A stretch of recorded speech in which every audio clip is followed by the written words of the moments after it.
Yan ang nakalagay sa Facebook ko. Ginagaya ko si Albert Einstein. Nakita nyo? Now, I don't think that Albert Einstein stuck his tongue out for disrespect. Totoo na pinicturean ko ang sarili ko at nilagay ko sa aking Facebook account sapagkat naniniwala naman ako na mga kaibigan ko ang nasa Facebook at kanilang maiintindihan ito. Now, there are two reasons why we Filipinos stick our tongues out. Diba? Number one, jokingly. Sanay tayo doon. We stick our tongue out jokingly.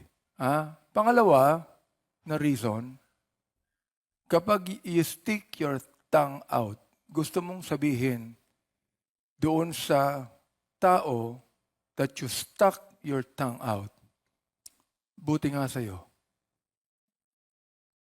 Tama, mali? Buti nga sa'yo. Ito ay ninakaw ni Vice President sa Facebook ko. Wala siyang karapatang gawin to. Being the Vice President, abogado, matalino, at mayroong pinag-aralan. Tama ho ba ako? But this is just one side of the story. Because in my Facebook account, dalawa ang picture dyan. Pakita mo yung isang picture. Ayan.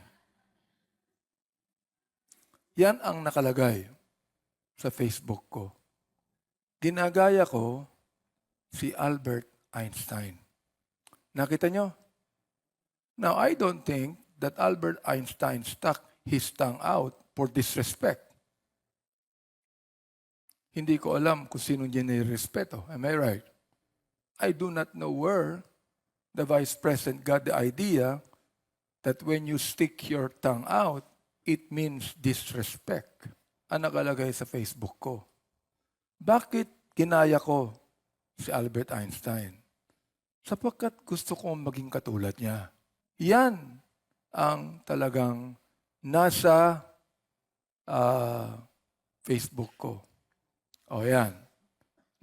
Nilagay ko pa. 11 November 2023. Ano ang sabi ko? Hello again to make more emphatic the Asian and the European genius. He, he, he. What do you say? So, it's actually a joke, isn't it? Actually a joke. But the Vice President used it to attack me before my people in the 6th District of Manila. Yan ang nakalagay sa Facebook. Inibita ko ang mga staff ko dito para makita nyo na hindi lamang ito isang picture, kundi dalawang picture ito. Mas matangos ka lang ang ilong ni Albert Einstein. Pero halos pareho kami ng buhok. Di ba? Gusto ko rin sanang gayahin yung kanyang balbas o yung kanyang whiskers o yung kanyang tawag doon, bigote. Hindi ko na magaya. Yan ang kanyang nilabas kagabi. At ang tawag niya, props. Hindi ko sinasabi to out of anger. Naawa ako sa kanya. Hindi ako nagagalit sa kanya. Alright? So, ipakita niya nga uli yung picture na nilabas niya para makita nyo. Lalo niyong namnamin ang larawang yan. Pakilabas nga. Namnamin ninyo. Yun si Sarah. Ayan. Ang sabi niya, yan daw ang itsura ng walang respeto. Yan ang sabi niya. Now, hindi ko alam kung saan niya nakuha ito.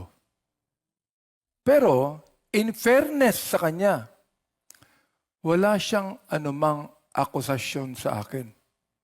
Tama, mali? Wala. Bakit?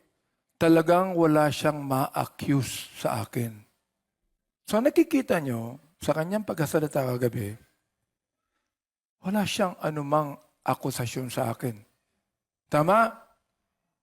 Wala siyang sinabing masama sa akin. Yun lang. Oo. Oo. Sinabi lang niya ron sa kalaban ko, huwag mong gagawin yan, ha? Oo. Ilabas mo lang ang ngipin mo. Tingnan niyo uli. Sa Facebook ko, ninakaw niya to eh. Ninakaw niya to eh. Oo. Sa Facebook account ko, ninakaw niya. Yan ang nakalagay sa Facebook ko. Hinati niya. Dapat, nilabas niya yung dalawang yan. Di ba? Alright. Now, bakit kaya ginawa niya ito? Unang-una, upang pasakitan ako ng tumatakbong kalaban ng mayor ko. Yan ang una. Meron siyang sinabihan na chairman ko na huwag ko siyang aatakihin sapagkat hindi ko naman siya kalaban. Pero inimbita niya Vice President Di ba? Ibig sabihin, accomplish siya sa nangyari. Alright, itong tanong ngayon.